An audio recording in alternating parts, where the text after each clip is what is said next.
Hola, mi nombre es Nevenka Lombardich, docente integrante del equipo de simulación.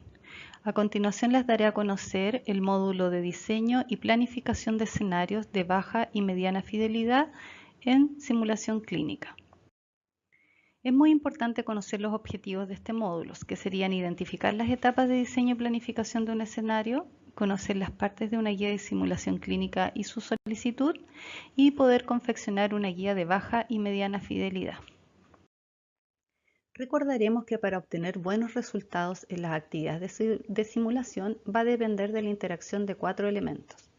El docente, que debe conocer bien los resultados de aprendizaje para planificar los escenarios de simulación, y los simuladores más adecuados para llevar la actividad a cabo. Nombramos la palabra escenario. ¿Qué es un escenario de simulación? El escenario cumple como objetivo que el estudiante desarrolle tanto habilidades, destrezas y actitudes de acuerdo a los resultados de aprendizaje que están plasmados en las planificaciones de asignatura previo a enfrentarse a los pacientes reales. Peter Dickman llama ambiente de simulación a todas las actividades que reúnen gente en el tiempo y espacio alrededor de un simulador, creando experiencias de aprendizaje individuales y grupales. Entonces, ¿cómo podemos diseñar y planificar un escenario de simulación? Para el diseño y planificación de un escenario, como lo mencionamos con anticipación, el escenario es donde se desarrollarán las actividades planificadas de acuerdo a los resultados de aprendizaje. Deben ser factibles de realizar, debo contar con el material e insumos necesarios y la planta física y muchas otras cosas más. Contar con el personal capacitado y entrenado, tanto los docentes como el personal del centro de simulación. La actividad debe ser planificada, estructurada y probada. Se realizará una marcha blanca que es fundamental para darnos cuenta si logramos los resultados esperados, si falta algún material o insumo, las características del simulador que elegimos si son las correctas, etc. Más adelante lo veremos con más detalle.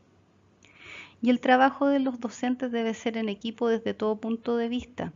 Se deben agendar reuniones previas, ya que cada docente tiene sus actividades, revisar en conjunto las planificaciones, definir los resultados de aprendizaje, definir las actividades, etc.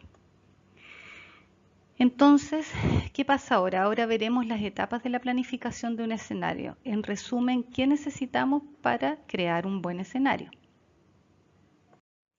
Hemos definido 4 etapas, que sería el diseño del taller, la información para el estudiante, la realización de la actividad y la evaluación de la actividad. La primera etapa, que sería el diseño del taller. El grupo de docentes debe realizar una revisión acuciosa de sus resultados de aprendizaje según las planificaciones, los contenidos a desarrollar en los escenarios, el tiempo necesario por estudiante, ya sea definido en horas docentes o por módulos. Definir el número de veces que deben realizar la actividad cada estudiante. Tener claro que la relación docente-estudiante es de 1:6 como mínimo y como máximo 1:12.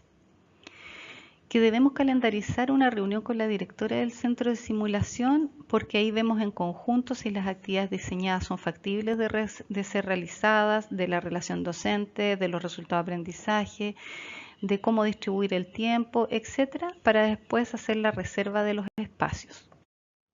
A continuación diseñaremos las guías del docente, el material de estudio para el estudiante y las solicitudes de materiales e insumos, que obviamente van a depender de las características de la asignatura y del nivel del estudiante. ¿Qué importancia tiene la guía del docente? Que aunque cambie el docente, se puedan desarrollar las actividades de igual manera, permitiendo a todos los estudiantes tener las mismas oportunidades. El material de estudio le permite al estudiante tener claros los contenidos, los resultados de aprendizaje, la bibliografía y además saber cómo se llevará a cabo la actividad.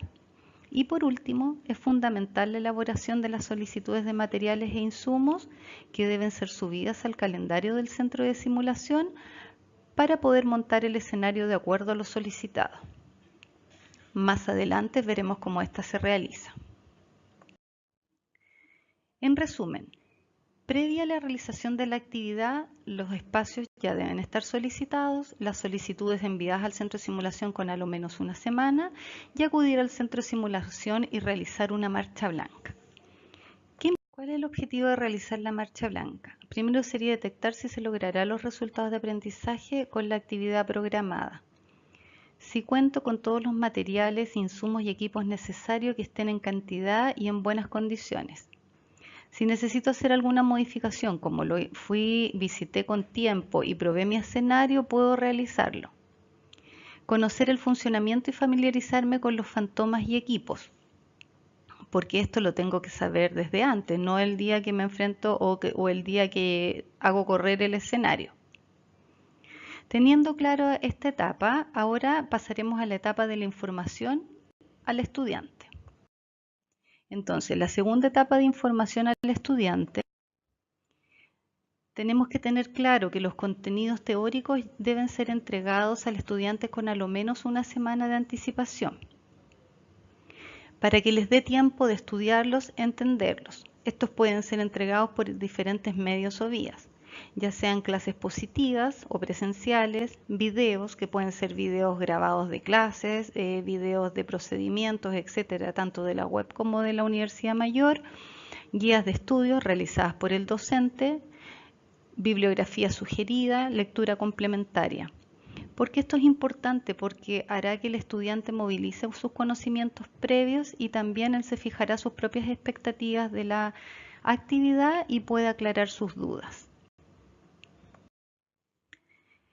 Debemos tener presente tanto los docentes como los estudiantes que a simulación no se viene solo a mirar o a escuchar, sino que se viene a practicar, a hacer, a tener contacto con los fantomas, a aclarar dudas.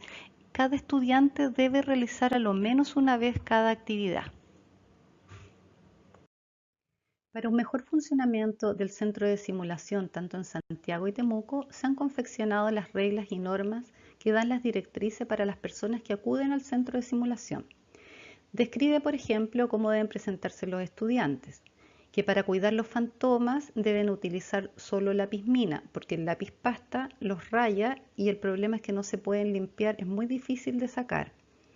Que no se deben consumir comidas o líquidos, ya que muchos fantomas tienen partes eléctricas que podrían ser dañados si estos son derramados. En el fondo nos dice cómo cuidar nuestras pertenencias, el centro de simulación, los equipos, materiales e insumos. No olvidarse que el ambiente de simulación es un ambiente clínico, por tanto tenemos que tener una presentación y una conducta adecuada para fomentar el aprendizaje desde pequeños en los estudiantes antes que se presenten al campo clínico. En el fondo el docente pasa a ser el ejemplo del estudiante. Ahora veremos en qué consiste la tercera etapa, de cómo se realizan las actividades. Entraremos a la tercera etapa, que sería la realización de la actividad. Antes de iniciar cualquier actividad, el estudiante debe conocer cómo es el ambiente de simulación. Sabrá que las actividades son planificadas con anticipación para asegurar la disponibilidad de materiales y equipos que se requieren para el logro del aprendizaje. Podemos dividirlos en un ambiente físico o un ambiente de aprendizaje también, y que también es un ambiente protegido. ¿Qué características tiene? El ambiente físico debe ser cómodo, limpio, a una temperatura agradable y una luz adecuada. El ambiente de aprendizaje debe ser de confianza, desafiante, atrayente, inspirador, flexible, que el estudiante se sienta cómodo. ¿Y por qué les decimos a los estudiantes y también a los docentes que este es un ambiente protegido? Porque el estudiante se tiene que atrever a hacer las cosas y no le debe dar vergüenza. Entonces la verdad que lo que pasa en simulación queda en simulación, y eso es importante para la confianza. No olvidar avisar a los estudiantes de la actividad de forma anticipada con el calendario día a día de la asignatura y asegurarse de que conozcan el material de estudio antes del desarrollo de la actividad. El mismo día dar la bienvenida. Durante el proceso el docente o el estudiante puede realizar una demostración y una devolución del procedimiento. También podría observar un video antes o durante la actividad. Se pueden también repasar los contenidos ya tratados. También tener presente y considerar que esto no es una clase, pero sí le permite ir aclarando dudas. Y también se pueden conocer sus experiencias, las expectativas, o nosotros también dar a conocer parte de nuestra experiencia clínica. Cada estudiante debe tener la oportunidad de realizar a lo menos una vez cada actividad para tener una retroalimentación permanente o un feedback permanente para poder ir mejorando. Y es súper importante, finalizada la actividad, recapitular con los estudiantes cómo se sintieron, si de verdad lograron los resultados de aprendizaje. Entonces hay un feedback permanente entre el docente y los estudiantes. Pasaría a ser como una de las palabras clave. En resumen, el docente cada vez que realiza una actividad debería, aparte de saludar a los estudiantes, explicarles en qué consiste el taller y cuáles son los resultados de aprendizaje esperados. Distribuir a los estudiantes ya en una actividad individual, de 2 o de 3, etc. Explicarles cuánto tiempo durará la actividad, si por ejemplo hay un recreo entre medio, a media mañana, o si al rotar los estudiantes uno van a tener que realizar otra actividad o van a tener que esperar o leer alguna guía, etc. Tenemos que presentarles los fantomas o los equipos y cómo funcionan, cómo se usan y cómo cuidarlos también. Observar a los estudiantes realizar la actividad o el procedimiento.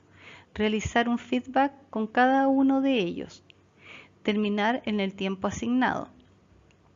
Y como dije anteriormente, cerrar la actividad recapitulando los resultados de aprendizaje.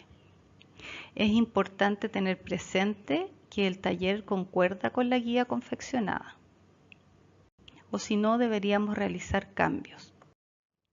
Así, el estudiante irá pensando cómo aplicará lo aprendido en el centro de simulación cuando vaya al campo clínico y esté con pacientes reales.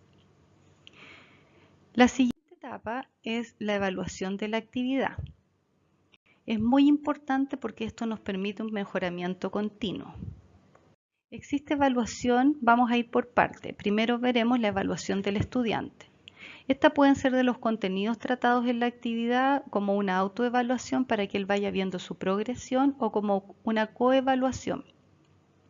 Si por ejemplo trabajamos con un fantoma de punción y tenemos 3 estudiantes, uno de ellos podría ser el ayudante del que está realizando la actividad y el otro podría ir aplicando una pauta de cotejo, y en ese sentido los 3 aprenderían y se corregirían sobre la marcha. No necesariamente esto tiene que ser aplicado a todas las actividades realizadas. El docente puede realizar evaluaciones formativas o sumativas al estudiante y esto se les explica en el inicio de la actividad. Como lo dije anteriormente, tampoco es obligación realizarlo en todas las actividades. Ahora es importante también evaluar el proceso, tanto de parte del docente, para que vamos creciendo como centro de simulación y vamos mejorando de acuerdo a la retroalimentación que haya con los docentes, y el estudiante también puede evaluar la actividad realizada también con el objetivo de ir mejorando.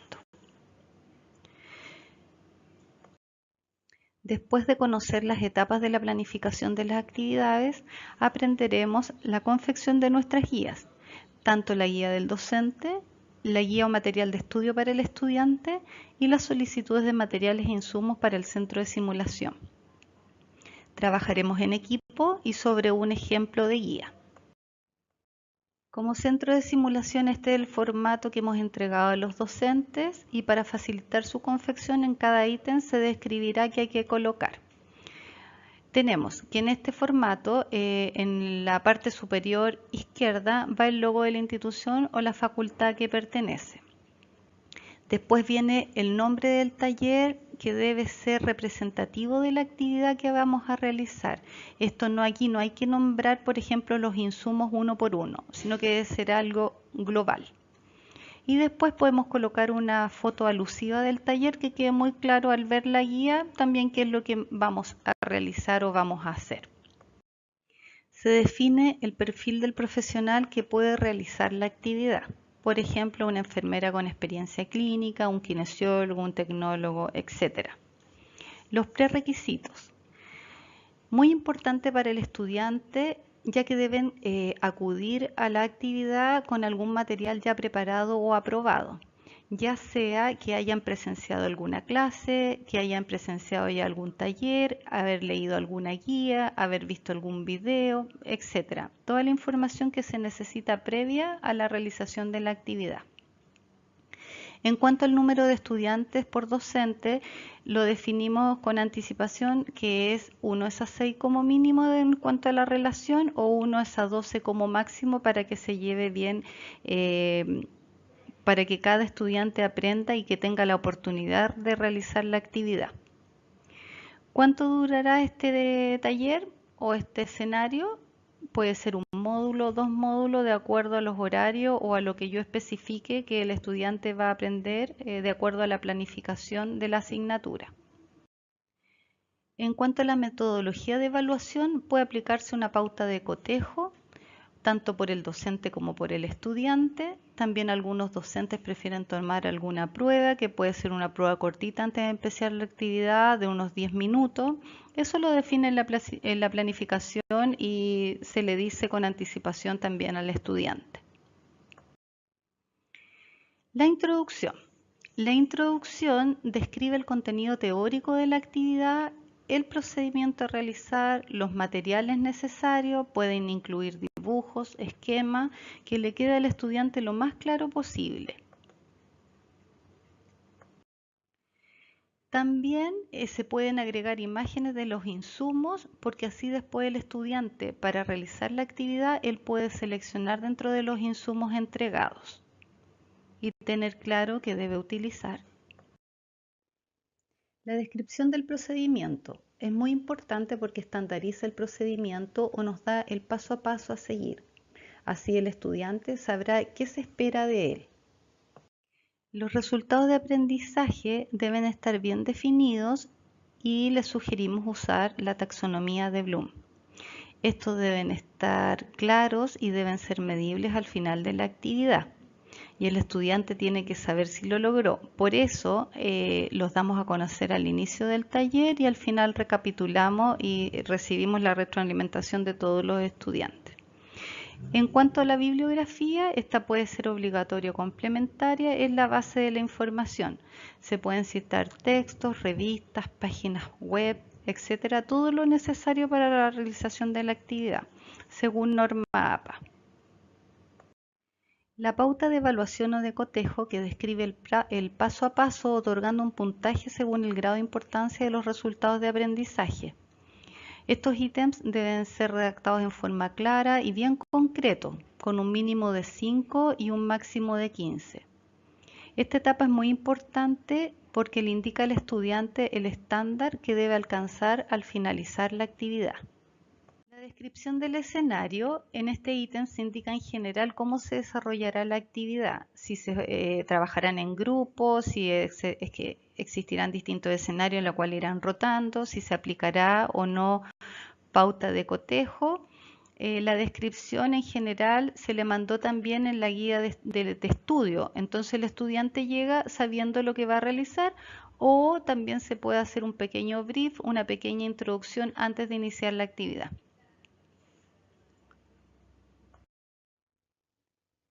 La preparación del escenario describe cómo queremos que esté preparado nuestro escenario. Es fundamental para el centro de simulación. Describe, por ejemplo, el ambiente, la disposición de los materiales e insumos. En cuanto a la solicitud de equipos e insumos, debe estar el detalle de todo lo necesario para llevar a cabo la actividad.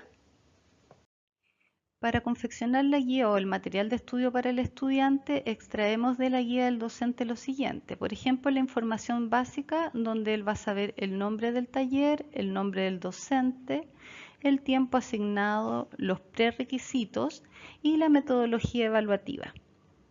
De la introducción de la guía también la extraemos porque aquí el estudiante tiene el marco teórico y los fundamentos de la actividad a realizar, los resultados de aprendizaje para que él sepa qué es lo que se espera que aprenda, la descripción del escenario para que con anticipación vea qué actividad va a realizar, cómo serán distribuidos, si se harán diferentes escenarios, rotarán, etc.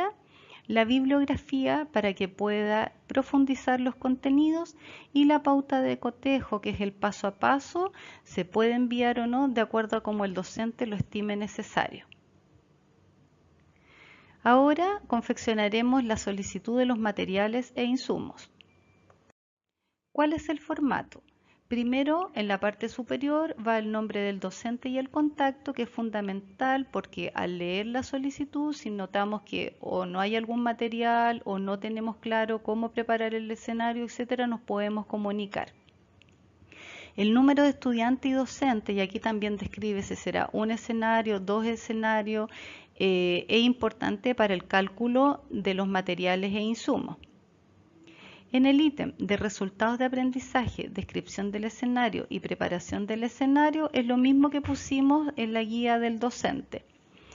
Ahora estos se pueden ir modificando de acuerdo si quiero agregar o quitar algún resultado de aprendizaje del número de estudiantes o del número de docentes con lo que voy a contar. La solicitud de equipos e insumos tenemos que tener presente el número de estudiantes, el número de veces que realizarán el procedimiento, el número de estaciones para que calculemos bien todo el material e insumos necesarios.